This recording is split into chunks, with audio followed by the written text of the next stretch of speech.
Welcome to week 4, our media briefing today, and welcome to those who are watching us over the internet or listening. We spent 2 hours on the floor this morning and passing bills. You'll see now over the next 2 weeks that we'll spend less time in committees and more time on the floor.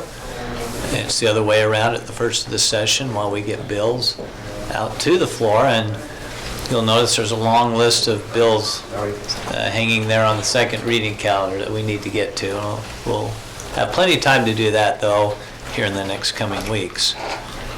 Today, we're going to have Senator Bramble come in and talk about, I think, some historic legislation that was passed today. Here he is now. This is historic, and I don't think we appreciate the significance of this legislation. And I think it didn't get a lot of debate today because it's been coming for some time. And we all agree that this is something that should happen. Senator Bramble, do you want to explain your bill? This is the workers' compensation bill.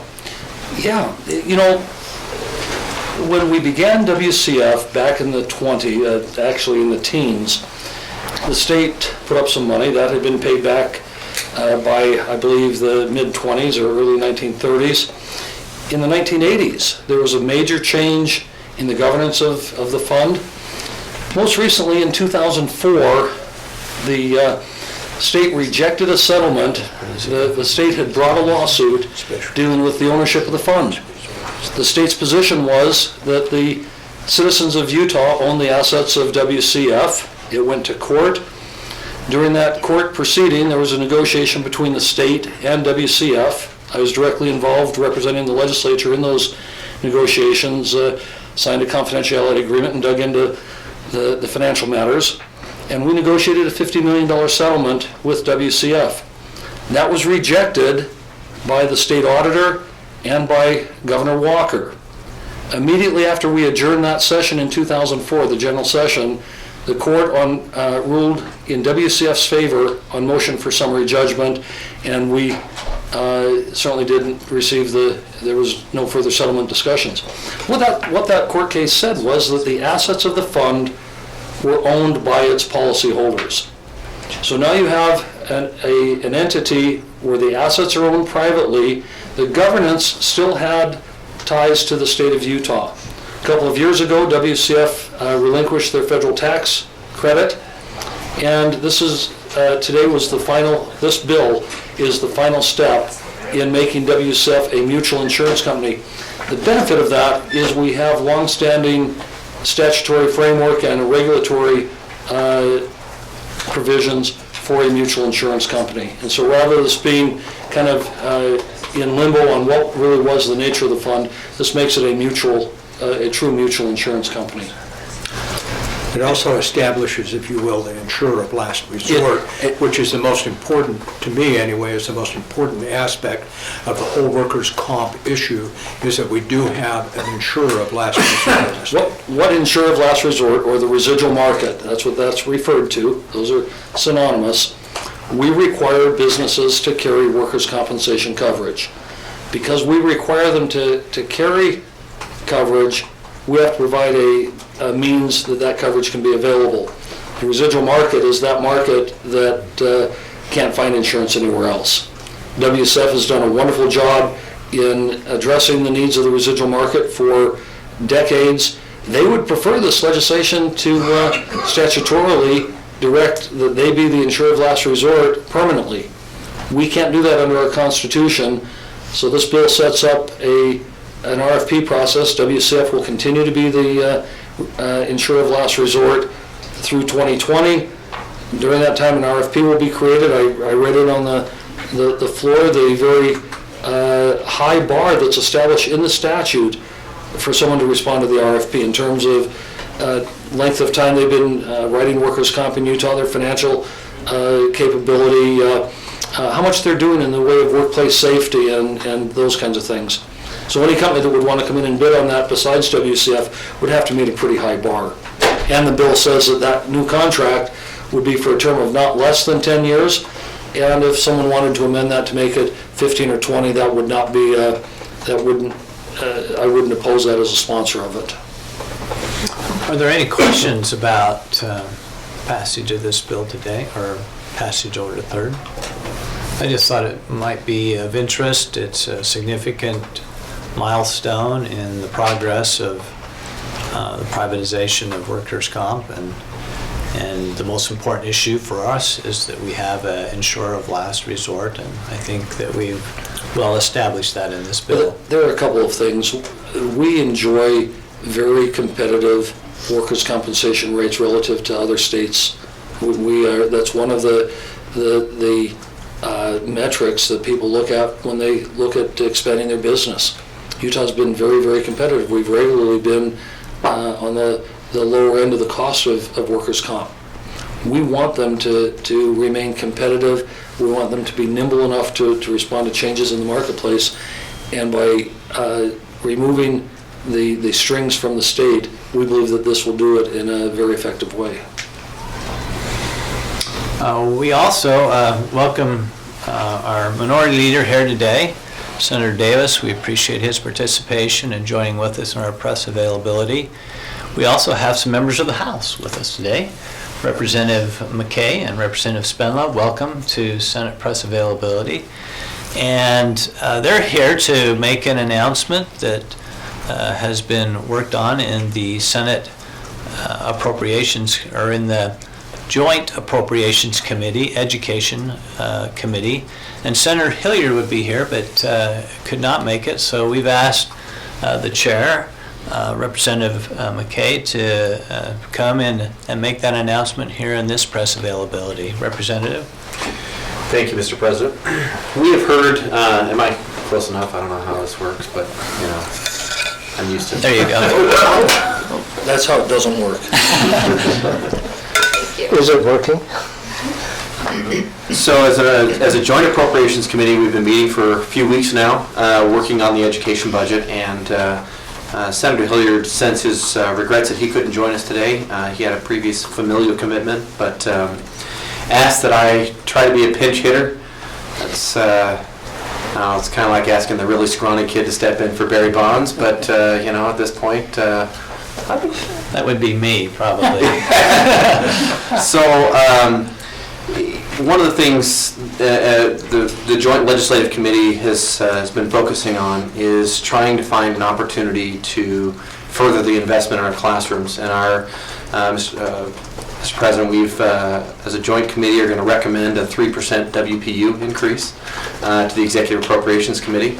That will come with some sacrifice, and you'll see the details of that soon. But when the budget recommendations from the chair becomes public later today, you'll see an item on there called teacher fees for about $2.6 million.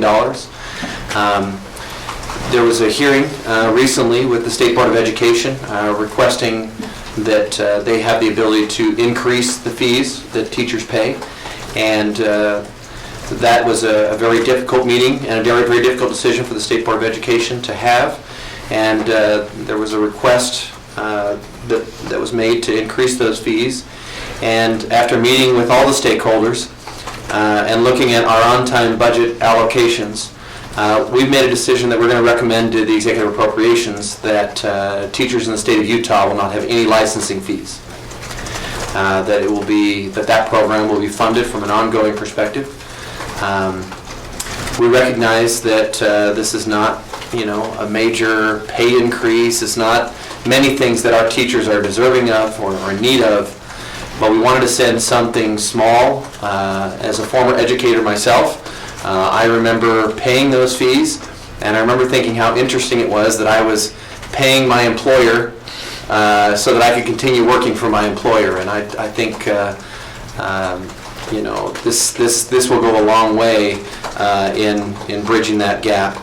And that's in the appropriation. And we just wanted to kind of add on to what the governor's asked us to do, which is to continue to show appreciation to those teachers who, despite the pay, execute with excellence in our classrooms. This doesn't change the certification of teachers. This doesn't change the certification process or any of those others. It just takes it so that our educators don't have a fee and don't have to pay their employer to keep working. So we do want to emphasize that we do have a lot of budget demands, but every year we focus on our education, and that seems to be at least most of the legislators feel that that's where we need to focus first, and we do that every year to try and in downturns in the economy to maintain funding for our public education. And in times like this, we try to increase the WPU as much as possible as we balance all the other issues that we're trying to fund. Are there any questions from the media or from our public on this Yes, announcement? Representative, 3% would be about $90 million, correct? Can you give us any indication of where that's coming from? Well, in a base 10 system with a numerator and a denominator, multiply the, 3 I mean, the committee was looking 30. at 1% last week. I mean, that's a threefold increase from the last recommendations. Oh, I don't know that was the recommendation as much as a disclosure of what one increment in the WPU was worth. I don't think there was never a serious conversation in front of the scenes or behind the scenes that we would ever be below what the state board has requested, which is 2.5. But that would leave considerably less to work with than a smaller WPU increase. Sure, and I think you'll see as we send this budget forward to the Executive Appropriations Committee, we've made some hard choices on their behalf. And obviously there's always more requested than we have available. We've made some hard choices, and I know that they'll have fun making more. Will the 3% be on top of fully funding growth in healthcare? Yes. At least that is the recommendation. And growth is still about 68 million? 68 million. So we're looking at 170 million, give or take, just on WPU and growth. Once you take in the WPU at 90 million and you have the 68 million there, there's a little bit of money for other priorities, and yeah, you're right. Just so when the list is published later today, you'll see what we've done to help with the appropriations process, President. We're sending you a list look, we're looking at a $280 million revenue expectation, provided numbers don't come out and change that significantly. And we created as chairs $175 million as a hypothetical ceiling for our ongoing expenditures, knowing that traditionally education gets about half of any ongoing surplus, at least public ed does. Higher ed also takes a portion of that as well. And so we know that the number will have to get down to 150 to 160 million. So there's still some work to do. Senator Stevenson, our budget chair. Representative McKay is right on with what he said. We normally get about half of our budget, or half the new money will go to education. We know we're at 285 right now, and we're still kicking and scratching. And we know we've got some new numbers that may come out toward the end of this week. Don't know what they are, we're not excited about. I'm not sure this budget is inappropriate for what we're working through, so I think that this being able to pay for the teacher credentialing is really, I think that's a good move, and I think it does send a great signal. We've done some of the hard work, they still have more to do. And may I remind you that maybe all those numbers, that's always a possibility. But you're saying that at this point it doesn't... We left really the discussion out of all of the areas. We tried an amendment last week that failed, and that was the critical point to me in voting no. What was the amendment? The amendment included religious principles in that law as well. Oh. Or not the religious principles, but the principles and concepts that we were demanding of the public taking it. We didn't demand that equally across the board. Why did you vote? You know, it seems like a good portion of our marriages are not successful right now in this society. I had an opportunity to serve as a mayor. I probably married 50 people. And my track record is terrible, except for the woman I married to. I've been married a long time, so that's clear. For unnecessary. But I just, sometimes I think we get into legislating in places we shouldn't be.